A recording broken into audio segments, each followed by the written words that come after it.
Good morning friends, happy weekend. இன்றைக்கி Sunday, கண்டிப்பாக இன்றைக்கி எல்லோரும் நான்வெஜ் அது இதுன்னு சொல்லிட்டு ஒரு என்ஜாயாக தான் இருக்கும். இன்றைக்கி நான் என்ன பேச போகிறேன்னா, அந்த ஒரு ஸ்மார்ட் வாட்ச். ஒரு காலத்துலலாம் பார்த்திங்கன்னா வெறும் டைம் பார்க்குறதுக்கு மட்டும்தான் நம்ம அந்த வாட்சை பார்ப்போம்.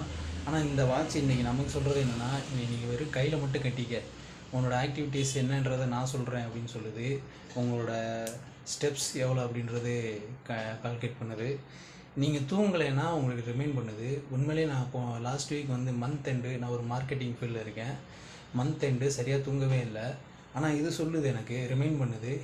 தண்ணி குடிக்கலைன்னா அதுவும் ரிமைண்ட் பண்ணுது. ஸோ ஸ்மார்ட் வாட்சை நிறையா யூஸ் இருக்குது. இன்றைக்கி டெக்னாலஜி நம்ம அடாப்ட் ஆகி தான் ஆகணும். அந்த டெக்னாலஜியில் இருக்கிற நல்ல விஷயத்தை மட்டும் நம்ம எடுத்துக்குவோம். டெக்னாலஜின்றது ஒரு கத்தி மாதிரி. அதை ஒருத்தர் கொல்லவும் யூஸ் பண்ணலாம், ஒரு ஃப்ரூட்டை கட் பண்ணவும் யூஸ் பண்ணலாம். ஸோ இந்த டெக்னாலஜின்ற கத்தியை நம்ம ஃப்ரூட்டை கட் பண்ணுறதுக்கு மட்டும் யூஸ் பண்ணிக்குவோம். தேங்க்யூ. ஸ்மார்ட் வாட்ச் நிறையா மார்க்கெட்டில் நிறையா ஸ்மார்ட் வாட்ச் இருக்குது. அதில் இது பார்த்திங்கன்னா நான் வாங்கும்போது ஒரு 2 வருஷத்துக்கு முன்னாடி 2000 ரூபா இருந்துச்சு. ஆனால் இன்றைக்கி ரொம்ப விலைலாம் கம்மியாயிருச்சு. ஸோ வாங்குங்க, கட்டுங்க, உங்களோட ஆக்டிவிட்டீஸ் எல்லாத்தையும் ரெக்கார்ட் பண்ணுங்கள், ஹெல்த்தியாக இருங்க. தேங்க்யூ.